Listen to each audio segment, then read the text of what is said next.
malam untuk kita semua. Selamat malam, ada juga Selamat suster malam, di sini. Frater. Ada Bapak Ibu saudara sekalian. Saya membagikan malam ini sesuai dengan tema yang saya coba tawarkan kepada kita. Judulnya ialah Injil Kerahiman yang tanpa kerahiman. Sudah nampak ya Bu ya? Sudah, Frater. Oke, terima kasih. Ya, perkenalan sebelumnya, saya Frater Ari Saragi, seorang Frater Kapusin, satu ordo dengan Pastor Nikolus Sitanggang, yang juga sangat dekat dengan LPF ini, bagian dari LPF ini. Tadi dia berkata, dia sedang ada pelayanan di luar, jadi tidak bisa hadir, sayang sekali katanya. Tapi ada rekamannya, kita bisa lihat di YouTube nanti. Saya juga mau berterima kasih kepada kita karena bagi saya kelompok ini sudah saya dengar-dengar dari dulu luar biasa. Sebagai seorang calon imam, saya ini ya di tahun-tahun terakhir untuk masuk ke tahbisan, saya sangat bangga ada sekelompok umat yang membuat seperti ini. Sebagai seorang tenaga pastoral muda, ini menantang kami bahwa ada sekian umat yang rindu untuk diberikan pencerahan-pencerahan berbagi, dan itu mengajak kami untuk terus mengisi diri. Seperti yang malam ini adalah salah satu permenungan saya. Secara khusus saya membawakan ini dalam tesis saya, tesis S2 saya, yang dibimbing oleh Pastor Marmidi yang tadi kita sempat singgung di awal sebelum pertemuan ini. Nah, langsung saja, ialah Injil Kerahiman yang tanpa kerahiman, menyelami Yohanes 20, 19-31. Bapak Ibu, saudara-saudari terkasih, nanti kita akan sering menemukan istilah ini dalam presentasi kita ini, itulah tentang belas kasih. Yang dalam kesempatan ini saya katakan sebenarnya sama saja. Ada kata belas kasih, mercy, compassion, kerahiman. Pada umumnya sama. Ada muatan yang sama. Walaupun nanti kalau kita lihat secara lebih dalam, ada kekasannya masing-masing. Tapi untuk kali ini kalau ada kata belas kasih sama saja itu mengatakan kerahiman. Dan seluruh hidup kita ini memang tentang belas kasih Allah. Karena semua hidup kita berakar dari belas kasih Allah. Dan pada kesempatan ini saya coba menawarkan kita untuk melihat tradisi kerahiman ini dengan kitab suci. Bahwa selama ini mungkin kita sudah sungguh akrab misalnya dengan penampakan atau wahyu yang terima Santa Faustina, wahyu pribadi. Tapi kali ini saya coba menawarkan, mengkaitkannya dengan kitab suci sebagai sumber utama iman kita. Dan ini sangat menarik rasanya. Mengapa membicarakan belas kasih sangat penting? Bukankah misalnya ini bulan Maria, mungkin kita bisa berbicara tentang Maria. Oke, kita berbicara tentang Maria, tapi dalam kesempatan perdana saya muncul di Zoom LPF ini, saya mencoba menawarkan satu yang saya yakini cukup penting, yaitu tentang belas kasih Allah. Kita tahu bahwa Paus Yohanes Paulus kedua itu dalam Dives in Misericordia mengatakan betapa mendesaknya dunia untuk mengalami belas kasih Allah saat ini. Bahkan seorang kardinal besar dalam gereja kita, Walter Kasper, nama kardinal ini, mengatakan, yang menyebutkan bahwa dalam gereja sendiri pun ada kecenderungan mengesampingkan tema belas kasih Allah ini. Ini dia katakan, bahwa ada kecenderungan mengesampingkan belas kasih Allah ini. Dan itu bisa dilihat misalnya dalam pengajaran teologis pada abad ke-21 ini. Ada kesan bahwa tema belas kasih Allah dikesampingkan.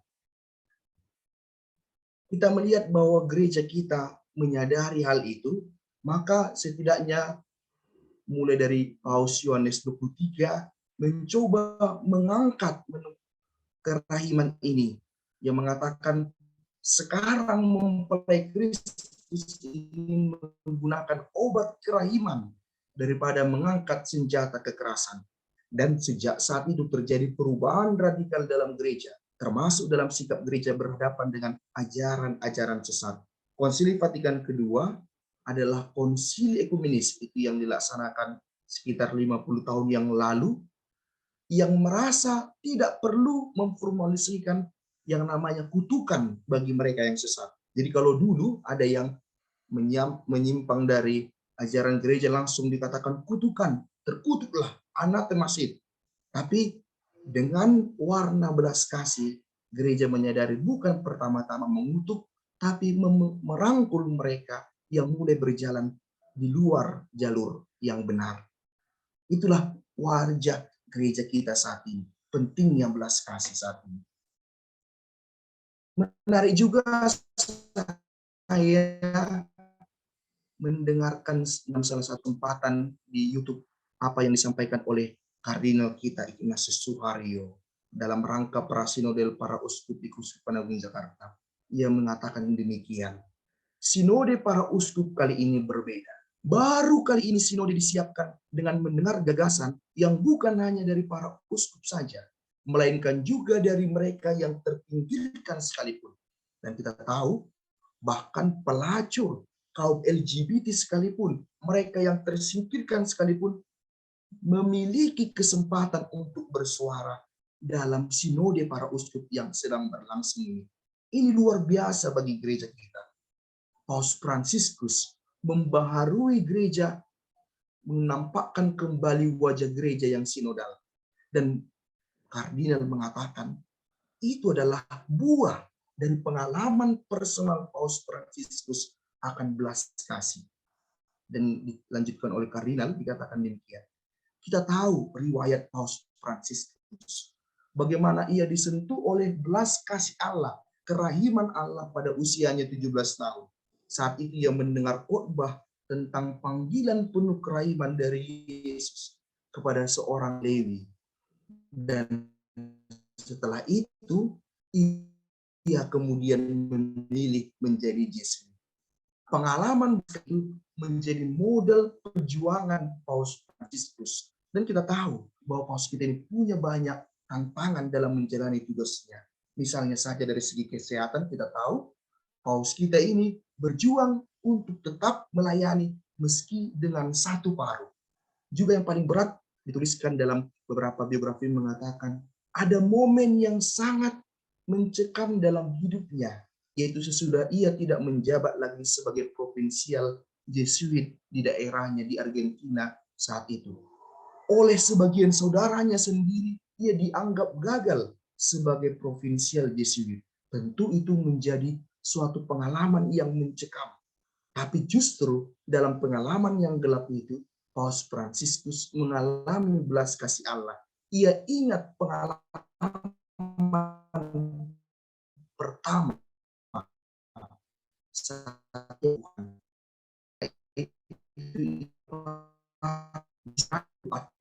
itu sebagai moto tentang belas kasih Allah adalah suatu gebrakan dari Paus Fransiskus untuk terus menyerukan bahwa gereja haruslah berbelas kasih. Ia menyerukan solidaritas kemanusiaan. Dan ini membuka mata kita bahwa pengalaman pribadi telah membaharui gereja universal. Pengalaman pribadi begitu luar biasa mengubah dunia.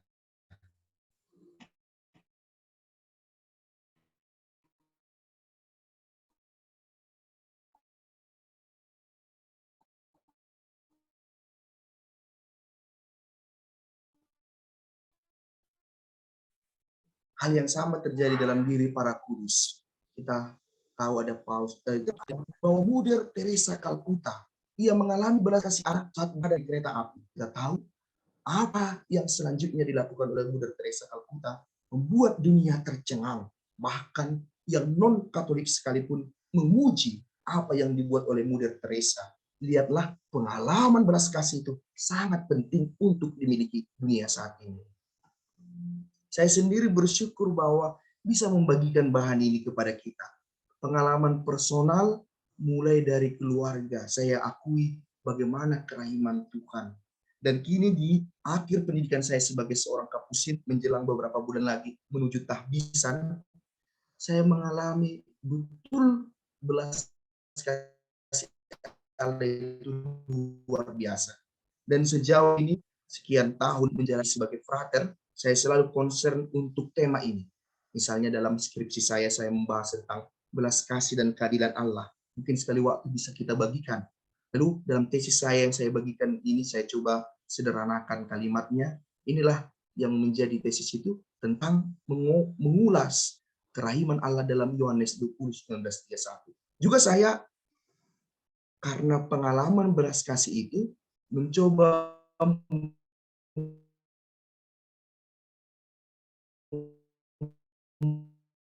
membuat satu YouTube, channel YouTube. Saya sendiri terkagum bagaimana channel ini dari saya seorang yang merasa tidak ada apa-apanya, ternyata bisa membagikan pengalaman belas kasih Allah. Dan pengalaman kerahiman juga saya alami dalam formasi saya sebagai seorang kapusin. Secara khusus saya mengingat bagaimana dulu kebersamaan kami dengan Pastor Nicholas Stanggang. Dia dulu pendamping kami, saya sebagai novis di Parapat, dia sebagai staf pendamping kami di Parapat. Saya menemukan sosok belas kasih dari Pastor Nicholas Stanggang ini. Dan belas kasih itu pertama-tama bukan mengatakan ini aturan, harus seperti ini, harus seperti itu, atau mengawas-awasi. Tapi dia betul hadir sebagai saudara yang berbagi kami. Saya mengalami itu cukup mengembangkan diri saya, misalnya dalam segi panggilan, juga dalam segi bakat-bakat. Waktu itu kami begitu percaya diri untuk mengatakan, Pastor, saya butuh pensil, belajar menggambar. Dia tidak langsung katakan, kamu tahu atau tidak. Dia tidak bilang itu, tapi langsung, oke, bagus itu. Pengalaman belas kasih itu membuat kami waktu itu banyak berkembang. Ada yang berbakat menggambar, muncul bakat di situ. Kami juga menulis buku. Itu dari pengalaman belas kasih. Saya juga mengalami pengalaman belas kasih ketika melayani umat beberapa tahun yang lalu. Ada satu stasi di satu daerah yang cukup memprihatinkan. Dan stasi ini, ya, bagi banyak pastor sudah pesimis akan perkembangan stasi ini. Tapi saya dengan baru belajar dari kampus waktu itu, dengan membawa tema belas kasih itu, saya sadar pertama-tama mereka bukan untuk dihakimi, tapi untuk disapa dengan penuh belas kasih. Dan saya terkejut setelah beberapa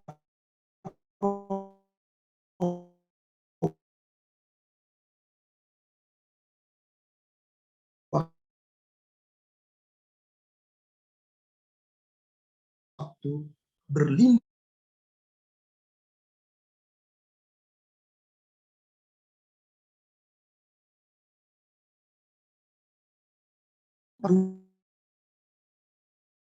buah yang terjadi. Umat begitu banyak yang hadir, mama saya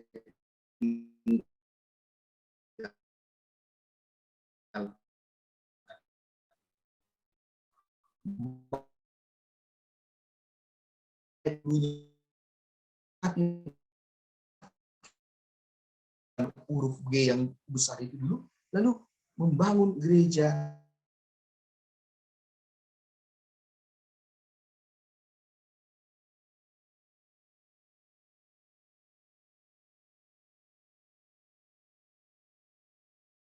mengalami belas kasih dari Injil Minggu Kerahiman, yaitu dari Yohanes 20:19-31. Ini yang dipakai pada setiap hari Minggu Kerahiman Ilahi. Walau sudah lewat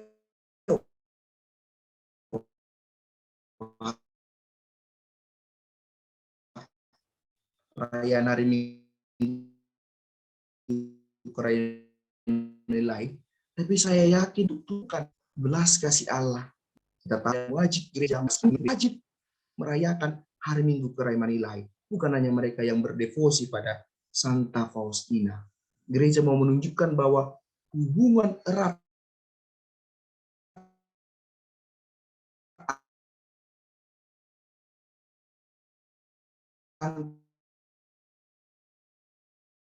antara misteri Paskah sejak dengan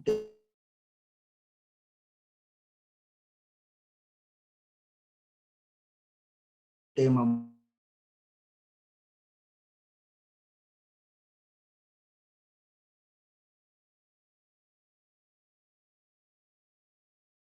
sih memang masuk akal bahwa kalau dalam Minggu Kerahiman ada-ada saja pastor atau diakon atau siapapun yang tidak menyinggung tema belas kasih itu. Di satu sisi masuk akal karena dalam teks itu sendiri tidak ada kata kasih, kata kerahiman, kata belas kasih. Maka mungkin saja orang tidak terpikir.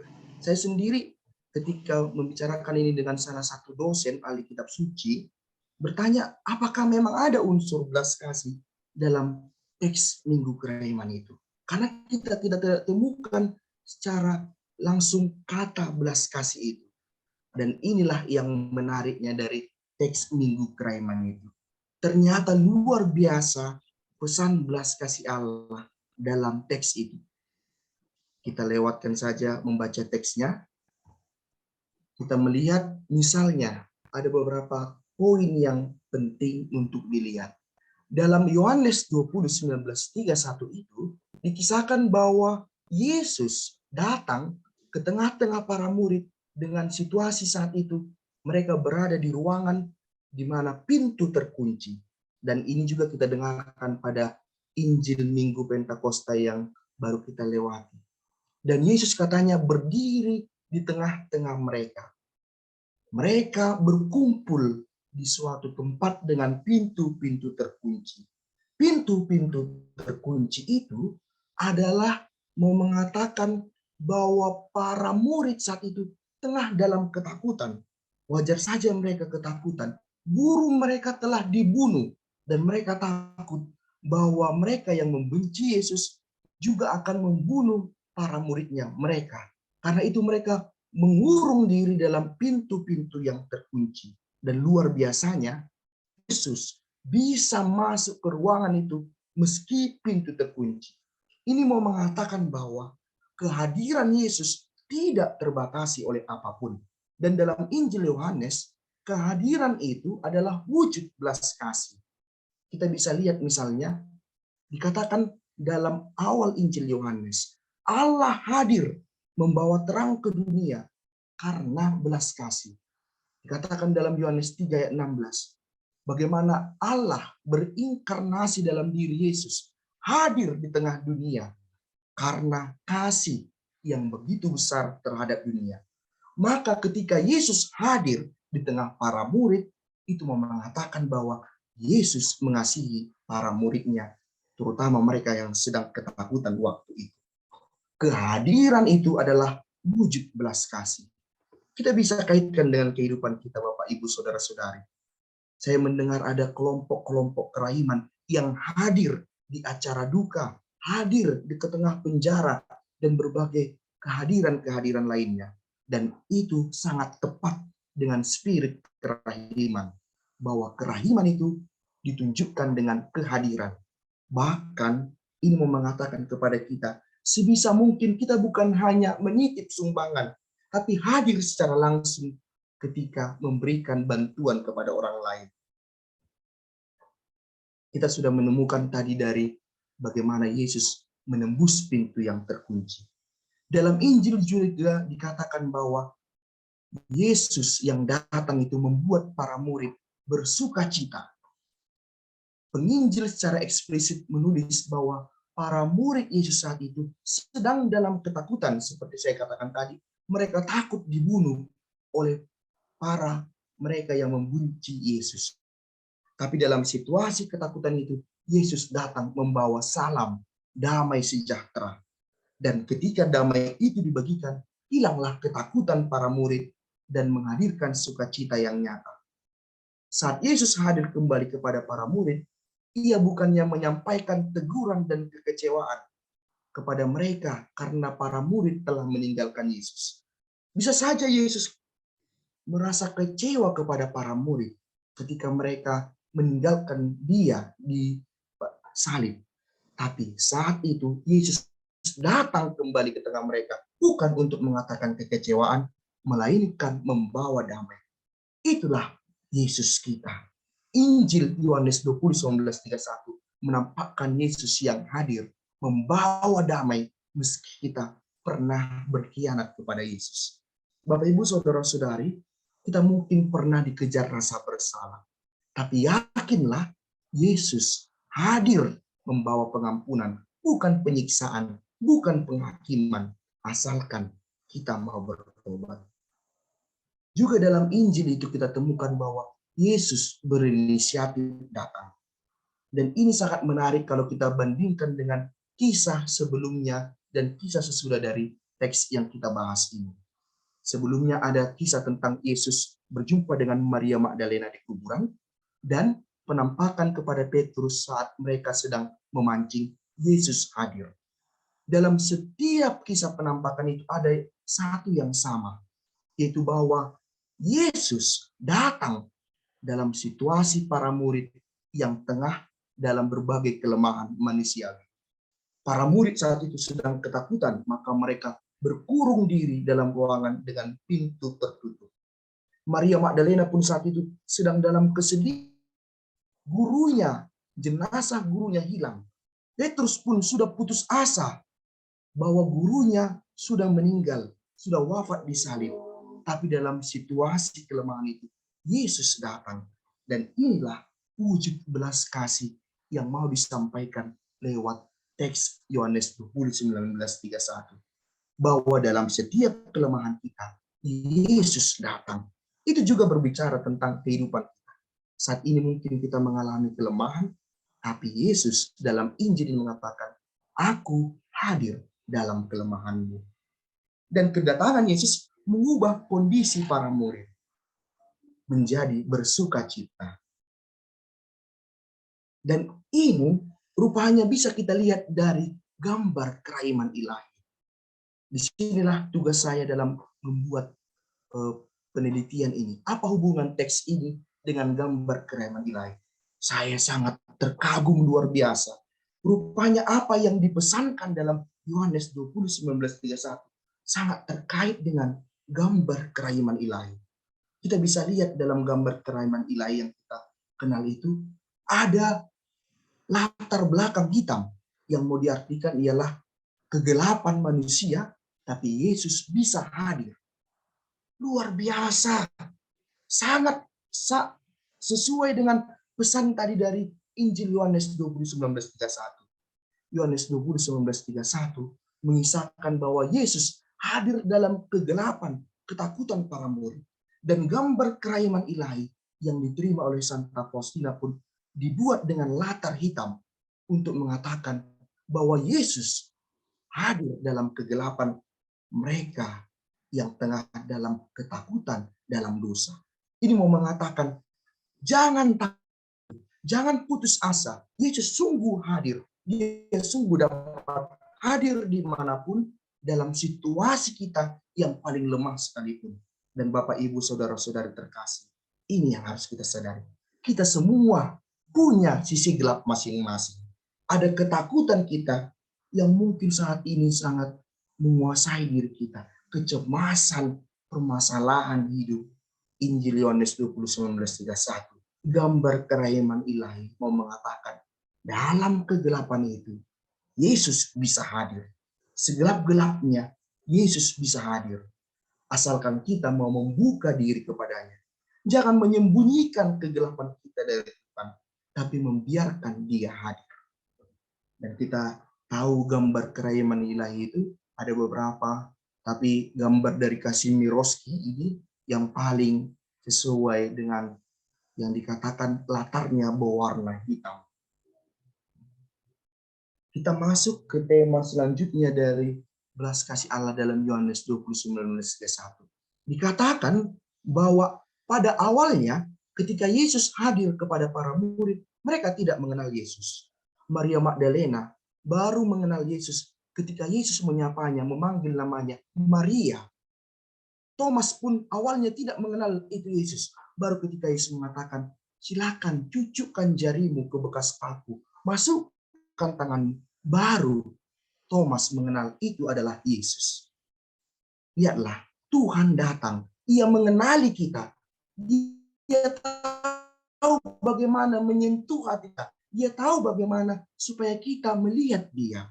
Tuhan sungguh mengenal kita. Dan dia yang pertama-tama datang. Bukan kita yang pertama-tama datang, tapi dia yang berinisiatif datang. Dalam gambar ilahi, kita melihat kaitannya luar biasa. Digambarkan Yesus mengenakan jubah putih. Yang saya lihat dari berbagai sumber, jubah putih, kalau kita lihat gambar keramaian lain, mengatakan bahwa Yesus adalah imam agung. Ia mengampuni dosa manusia. Jubah putih juga berarti Yesus adalah tabib. Dan benar, seperti dikatakan Injil Yohanes 20:19-21, Yesus benar-benar tabib. Seorang tabib mengenal pasiennya, mampu memulihkan pasiennya. Dan itu terjadi dalam diri Thomas misalnya. Maka gambar kerajaan ilahi ketika kita lihat jubah putih Yesus, itu adalah menyerukan pesan yang sama dalam Injil. Bahwa Yesus sungguh mengenal kedalaman batin kita. Dan dia mampu memulihkan setiap luka dalam hati umatnya. Bahkan luka yang paling dalam dan terparah sekalipun. Ini menjadi teguran bagi kita. Jangan-jangan dalam hidup kita mungkin lari ke tabib-tabib lain, bukan kepada tabib utama yaitu Yesus. Misalnya saja ketika ada masalah, kita justru lari untuk menggosip. Bukannya berdoa tapi menggosip. Atau bahkan ada juga yang lari ke ilmu hitam, perdukunan, merasa itu tabibnya. Padahal Injil Yohanes 20:19-21, gambar kerajaan ilahi menunjukkan bahwa Yesus yang berbelas kasih itu, dialah tabib kita. Kaki dan tangan Yesus. Kedua, tangan Yesus menunjukkan bahwa ia bukan menghakimi kita. Maka digambarkan tangannya terangkat sedikit. Bukan terangkat tinggi untuk menghakimi, melainkan terangkat sedikit dan menunjuk ke hatinya. Mengatakan ke bahwa kita dikasihi di hatinya. Dan menarik kaki, gambar kaki Yesus itu tidak sejajar, melainkan digambarkan sedang melangkah. Kaki Yesus digambarkan sedang melangkah. Bahwa dia hadir mendatangi kita. Dan itu sesuai dengan apa yang disampaikan dalam Yohanes 20:19-31. Yohanes 20:19-31 menunjukkan bahwa Yesuslah yang berinisiatif datang ke tengah-tengah para murid. Bukan untuk menghukum, melainkan untuk mewartakan belas kasih-Nya.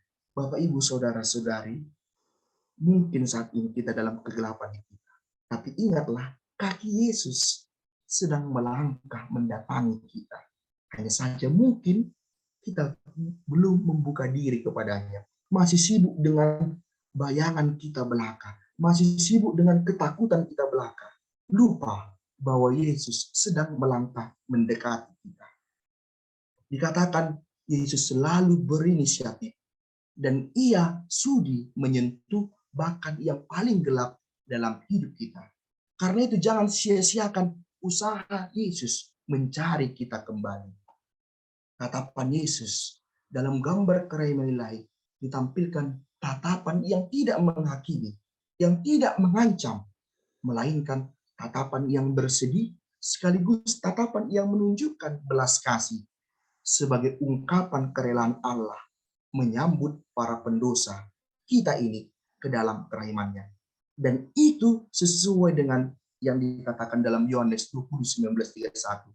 Yesus hadir dalam ruangan dengan pintu terkunci. Bukan untuk memarahi, menegur para murid karena telah tidak setia, tetapi untuk mengampuni mereka, membagikan damai kepada mereka. Dan ini satu yang sangat penting. Kalau dalam studi kitab suci, dapat dilihat bahwa kata melihat yang digunakan dalam teks Yohanes 20:19-31 adalah melihat secara batin dalam bahasa Yunani horao. Jadi ketika Yesus mengatakan, taruhlah jarimu di sini dan lihatlah tanganku, kata asli dari kata melihat itu adalah horao, melihat dengan batin. Jadi dalam Injil Yohanes ada 3 jenis melihat. Ada belepein, melihat secara fisik. Ada teorein, hanya mengamati secara jeli. Tapi ada yang paling tinggi yaitu horau, melihat secara batin. Jadi ketika datang ke makam kosong itu, ke kubur Yesus yang kosong, 3 cara melihat ini dilakukan oleh 3 tokoh. Maria Magdalena melihat dalam arti belepelen, hanya melihat secara fisik. Dan kemudian ia merasa bahwa Tuhan dicuri. Petrus melihat hal yang sama, tapi dia melihat dengan teori. Maka dia mengatakan ini bukan tidak pasti. Tetapi murid terkasih melihat dalam orau, melihat dengan batin. Dan apa yang terjadi? Ini melahirkan iman akan Yesus yang bangkit. Apa pesannya bagi kita Bapak Ibu Saudara-saudara terkasih? Marilah melihat dengan cara ini. Melihat dengan batin. Mungkin saja selama ini kita terkurung untuk melihat dengan cara tadi blepen atau teorin. Melihat hanya dengan kacamata kita. Belum melihat dengan kacamata Allah. Sehingga kita kurang bersyukur dalam hidup. Kita bukannya melihat sesuatu sebagai berkat, malah sebagai musibah. Dan inilah salah satu keunggulan Bunda Maria. Bunda Maria itu kita yakini mampu melihat dengan batin. Dan itu nampak misalnya dengan Magnificat dari Bunda Maria. Bunda Maria ketika menyampaikan Magnificat itu sebenarnya dalam situasi yang sangat sulit. Ia tengah mengandung dalam suatu ketidakpastian, dalam ketakutan. Tapi ia melihat dengan batin. Maka ketika dalam sulit pun ia mampu memuji Tuhan. Maka kunci untuk bersyukur bukan karena kita ada berkat langsung simsalabim di depan kita. Tetapi kunci bersyukur adalah bahwa kita melihat secara batin. Dan inilah yang harus kita latih. Untuk mampu melihat segala sesuatu sebagai berkat Tuhan. Bukan melihatnya sebagai belepen saja. Bukan teori saja. Bukan hanya melihat itu kan kekuatanku. Tapi ketika kita melihat dengan batin, kita mampu mengatakan, Tuhan, ini karyamu yang besar dalam hidup. Pesan yang menarik juga ialah bahwa Thomas melihat belas kasih Allah ketika berada dalam kebersamaan dengan para murid. Sebaliknya, ketika Thomas tadi terpisah dari para murid, dia tidak mampu melihat Tuhan. Pesannya bagi kita adalah untuk mengalami Allah yang berbelas kasih, kita butuh komunitas, kita butuh kebersamaan. Dan inilah yang disuruhkan gereja saat ini. Tidak cukup hanya berdua pribadi, tidak cukup hanya aku percaya secara pribadi, tapi butuh komunitas, butuh kebersamaan yang kita kenal sebagai gereja sinodal. Dan itu sangat nyata misalnya dalam kelompok LPF ini. Kita di sini saling berjalan bersama untuk mengalami Tuhan. Kalau kita terlepas berjalan sendiri, kita tidak mengalami pengalaman akan Tuhan secara lebih baik. Yesus menunjukkan tangan dan lambungnya. Thomas dia menunjukkan tangan dan lambungnya. Mengapa tangan dan lambung dia tunjukkan? Ketika ia tunjukkan lambung, mengatakan bahwa ia mengingatkan peristiwa di salib ketika tombak dicucukkan ke lambung Yesus dan mengalirlah darah dan air. Jadi ketika Yesus menunjukkan lambungnya kepada Thomas, itu mau mengingatkan Thomas peristiwa di mana darah dan air yang memancar. Dalam studi kitab suci, mau dilihat bahwa ketika darah dan air, apa artinya? Darah dan air ketika itu ditusukkan, kalau keluar darah dan air, artinya mayat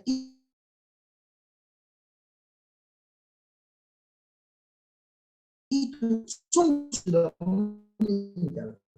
Tinggal yang keluar bukan darah dan air, hanya terpisah. Tapi ketika keluar darah dan air secara terpisah, itu berarti sudah meninggal. Itu satu tafsirannya. Tapi juga dalam teologi Yohanes, darah dan air itu mengatakan pemberian hidup Yesus, pencurahan rohnya kepada umat beriman. Dengan demikian, tangan dan lambung memesak dalam peristiwa di salib. Dan juga darah dan air itu sangat penting, kode yang sangat penting bagi orang Kristen pada zaman ditulisnya Injil Yohanes. Injil Yohanes itu ditulis pada tahun 80 hingga 120. Saat itu orang Kristen sudah diusir dari kebersamaan dengan orang-orang Yahudi.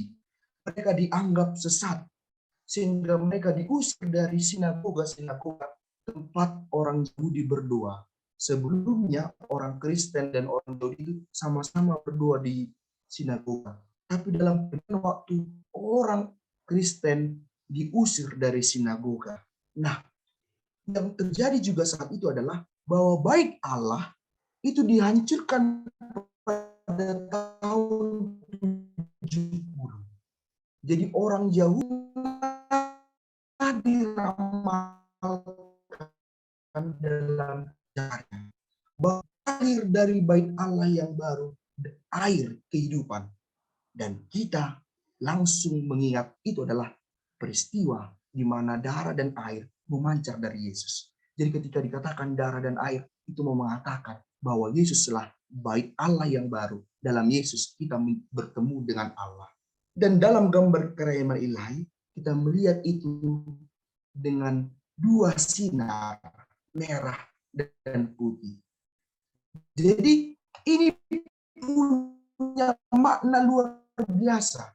Santa Faustina dalam kitab suci sudah ada makna yang luar biasa. Jadi sungguh luar biasa apa yang terjadi dengan Santa Faustina dengan gambar kerajaan ilahi.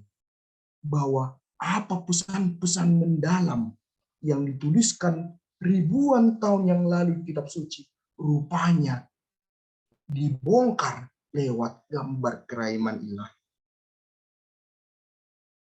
Luka-luka Yesus ketika Thomas berjumpa dengan Yesus, Yesus mengatakan, lihat lukaku. Dan kemudian Thomas mengalami belas kasih Allah.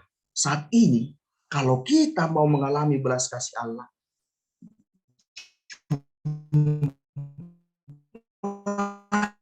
belas kasih Allah dalam luka-lukanya. Maka itu kita temukan ini dalam diri mereka yang menderita. Maka Bapak Ibu Saudara-saudara terkasih, kalau Anda rindu untuk mengalami belas kasih Allah, salah satu caranya adalah kita itu luka-luka Yesus, agar kita seperti Thomas juga mengalami belas kasih Allah lewat perjumpaan luka-luka Yesus. Tuhan mengutus para murid untuk mengampuni. Dikatakan, terima Roh Kudus dan ampunilah dosa orang, melaksanakan tugas pengampunan. Mereka yang ditugaskan untuk mewartakan pengampunan itu, kita tahu adalah murid yang pernah gagal. Jadi walaupun murid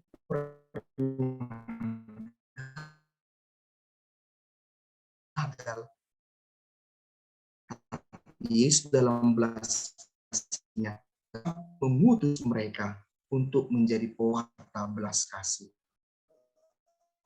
Kita sampai pada pesannya tentang ditutup dengan pengakuan Thomas mengatakan Tuhanku dan Allahku.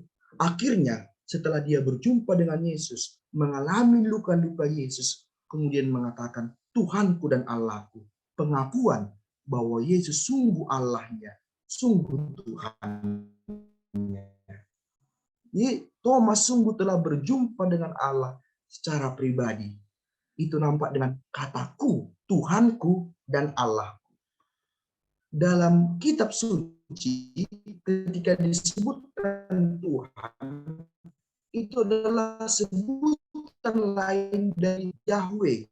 Sebutan yang akrab dalam perjanjian lama. Dalam Roma 3:14, Allah itu mengatakan dirinya sebagai Yahweh. Arti Yahweh adalah kehadiran yang dinamis. Orang Israel dalam perjanjian lama, ketika mendengar kata Yahweh, itu langsung mengingat bahwa Allah yang belasnya. Jadi dia adalah Thomas mengingatkan kita dengan menggunakan kata Tuhan, mengingatkan bahwa Allah itu adalah Allah yang hadir dan berbelas kasihan, bahwa Tuhanku dan Allah itu memiliki kaitan yang sangat erat dengan pesan dalam gambar kerajaan Allah. kita menemukan dalam gambar kerahiman ilahi ada seruan yang diminta Yesus. Yesus, engkau andalanku. Maksudnya agar kita menyerahkan diri kepadanya. Maka Yesus, engkau andalanku, dan kata-kata Thomas, Tuhanku dan Allah, adalah suatu pernyataan bahwa kita menyerahkan diri kita pada Yesus untuk hidup yang kekal. Dan itu adalah pernyataan iman yang personal. Maka di kata-kata Thomas dikatakan Tuhanku dan Allahku, dan di gambar kerahiman ilahi pun dikatakan Yesus, engkau andalanku. Kedua-duanya adalah ungkapan yang sangat personal. Maka bagaimana caranya kita mengandalkan Tuhan? Paus Fransiskus pada 23 April 2003 mengatakan seperti ini. Injil Emmaus mengajak kita untuk menceritakan segala sesuatu kepada Yesus. Inilah cara kita mengandalkan Tuhan. Menceritakan segala sesuatu kepada Yesus tanpa takut, tanpa perlu apakah Tuhan nanti tidak tersinggung ketika aku katakan ini. Karena Yesus selalu mendengarkan apapun yang kita katakan. Maka jangan pendam sendiri dalam hati, tapi sampaikan kepada Yesus dalam doa-doa kita. Itulah artinya mengandalkan Tuhan. Jangan sibuk di pikiran kita sehingga akhirnya kita jatuh sakit bahkan sampai stroke. Hindari hal itu dengan menceritakan segalanya kepada Yesus. Bahkan ketika kita dalam situasi lemah sekalipun, ia siap mendengarkan. Dengan cara itu, kata Paus Fransiskus, kita bisa digandeng oleh Tuhan, membuat kita semangat lagi. Bukalah hati kita setiap malam, kata Paus Fransiskus, untuk berpihak dengan cara Yesus tadi, melihat dengan batin. Maka berdoa bukan hanya sapaan formalitas, tapi sungguh pengungkapan yang jujur kepada Tuhan. Katakan segalanya kepada Tuhan. Tak perlu ada rasa takut dan malu kepada Tuhan. Bapak, Ibu, Saudara-saudari, kita sampai pada yang penutup.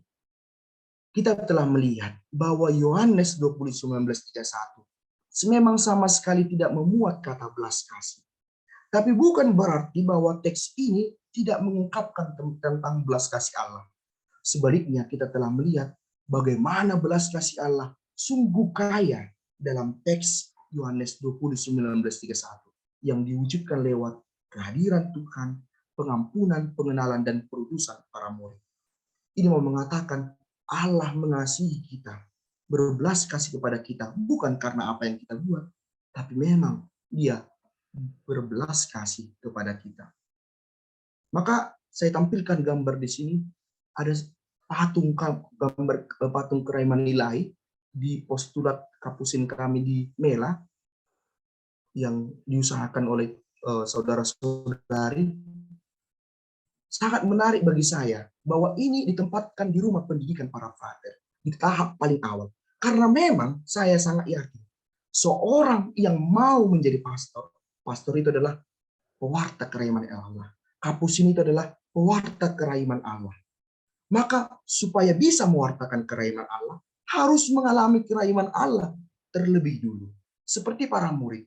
Karena mereka mengalami kerahiman Allah, barulah Yesus mempercayakan mereka untuk menjadi murid-murid pewarta. Maka sangat menarik. Di tempat pendidikan awal Kapusin itu dipasang patung kerahiman ilahi. Agar sejak awal para frater tahu mereka harus mengalami kerahiman Allah agar bisa menjadi pewarta kerahiman Allah. Dan akhirnya kita mau mengatakan demikian. Luar biasa ya. Santa Faustina itu hanya tamat kelas 3 SD. Dia kita tahu seorang pembantu, seorang gadis miskin, tapi bisa mengungkapkan sesuatu yang luar biasa. Saya saja harus kuliah begitu lama baru bisa membongkar belas kasih Allah dalam Yohanes 20:19-31. Lihatlah Santa Faustina, luar biasa. Bagaimana dia bisa menemukan kekayaan belas kasih Allah sehingga mengatakan Minggu Paskah kedua dan gambar kerahiman ilahi yang sangat terkait dengan pesan belas kasih Allah dalam Yohanes 20:19-31. Luar biasa pengalaman belas kasih Allah. Karena itu, mari Bapak Ibu Saudara-saudara terkasih, alami belas kasih Allah dalam hidup kita. Sehingga dengan demikian, kita menjadi pewarta belas kasih Allah. Hanya ketika kita sadar, kita telah begitu dikasihi Tuhan. Demikian yang bisa saya bagikan pada malam ini kepada kita. Terima kasih. Terima kasih banyak, Frater Ari. Sungguh kami sangat diberkati pada malam hari ini. Meskipun pada awalnya ada gangguan sinyal, tetapi di akhirnya kami sungguh menikmati pengajaran dan permenungan yang disampaikan oleh Frater kepada kami pada malam hari ini. Ada satu kata yang sungguh-sungguh menguatkan kami pada malam hari ini. Jangan takut, jangan putus asa, dia sungguh hadir. Dia dapat hadir dimanapun. Sungguh suatu kata-kata yang akan menguatkan kami semua di dalam perjalanan hidup ini. Terima kasih, Frater. Berhubung karena waktu telah sampai, saya tidak akan membacakan intensi-intensi doa malam hari ini. Hanya saya mohonkan dari Frater doa penutup dan berkat untuk kami semua yang hadir pada malam hari ini. Bapak Ibu, silakan membuka video karena Ibu Lucia Lim akan mengambil foto dari kita semua bersama Frater Ari yang kita cintai, sebab baru pertama kali beliau memberikan renungan di tengah-tengah kita. Silakan doa penutup dan berkat untuk kami, Frater. Sesudah ini, Frater, bila Frater masih mempunyai waktu, ada sedikit bincang-bincang santai dengan Bapak Ibu yang masih bertahan sampai saat ini, Frater. Bolehkah? Iya. Boleh, Bu, ya. Tenang Ya. sekali. Terima kasih, Frater. Ada baiknya ditutup dulu dengan doa penutup dan berkat bagi kami. Mari kita berdoa dalam nama Bapa dan Putra dan Roh Kudus. Amin. Ya Allah yang penuh belas kasih, Raja kerahiman, kami mengalami bahwa setiap hari, setiap saat, Engkau ingin agar kami menyadari, mengalami kerahiman-Mu, belas kasih-Mu dalam hidup kami. Dan itu kiranya sudah kami alami salah satunya lewat kebersamaan kami dalam doa dan sharing bersama malam ini. Maka kami yakini ya Tuhan, dalam setiap kehidupan kami, bahkan yang tergelap sekalipun, Engkau hadir dalam belas kasih-Mu. Hanya saja kami yang kurang cakap untuk melihat belas kasih-Mu. Mampukan kami untuk mampu melihat secara batin bagaimana pengalaman belas kasih itu terjadi dalam hidup kami, sehingga sungguh berkat-Mu bisa kami alami dan kami sadari, syukuri, serta kami bagikan kepada sesama kami. Berkatilah setiap permohonan dan intensi kami pada malam ini, kiranya kami mempercayakan segalanya dalam belas kasih-Mu. Dan semoga kita sekalian diberkati oleh Allah yang Maha Kuasa dalam nama Bapa dan Putra dan Roh Kudus. Amin. Terima kasih, Frater.